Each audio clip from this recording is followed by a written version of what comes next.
কে? Doctor আসবো? জি আসুন। আরে আপনি সেই ব্যক্তি না যিনি শশা ভেবে কোলবালিশ খেয়ে ফেলেছিলেন? জি জি জি, আপনি দেখুন চিনতে পেরেছেন। হ্যাঁ রে, আপনি তো লিজেন্ড মানুষ, আপনাকে তো চিনতেই হয়। জি, এবার বলুন কি সমস্যা? যেটা হচ্ছে ডাক্তার, আমি তো লেখক মানুষ, আচ্ছা, তাই নাকি? লেখালেখি করি।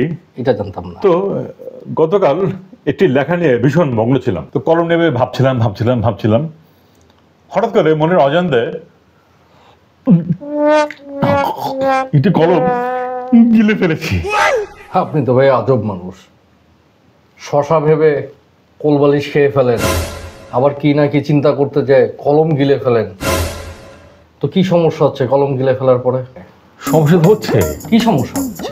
পেছন দিয়ে অনর্গল অজস্র ধারায় কালি বেরোচ্ছে আর কালি বেরোচ্ছে। দেখি একটু মুখটা দেখি, জিহ্বাটা দেখি একটু। হ্যাঁ, একটু কালি কালি ভাব আছে।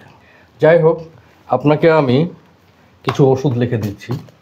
তো কিছু ওষুধ দিয়ে তো আপনার হবে না, তো সেজন্য আমি আপনাকে ওষুধ হিসাবে এই কাগজগুলো দিলাম। ঠিক আছে, আপনি এগুলো এক গ্লাস পানি দিয়ে গিলে ফেলবেন। সে কি কাগজ গেলে কি হবে? আপনি তো সাহিত্যিক মানুষ, জি আপনার আবার পিছন দিক দিয়ে কালিও বের হচ্ছে। জি।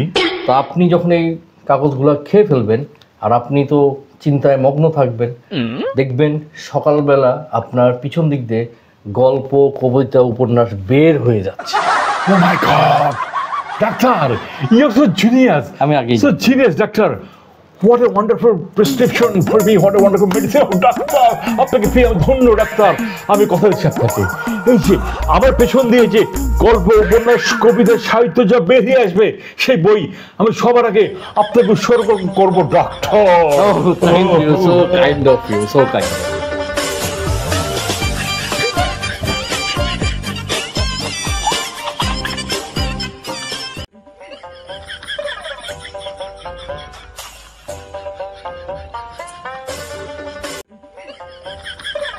Like and subscribe my channel. If you find it entertaining, share with your friends and family. I am Harris 81.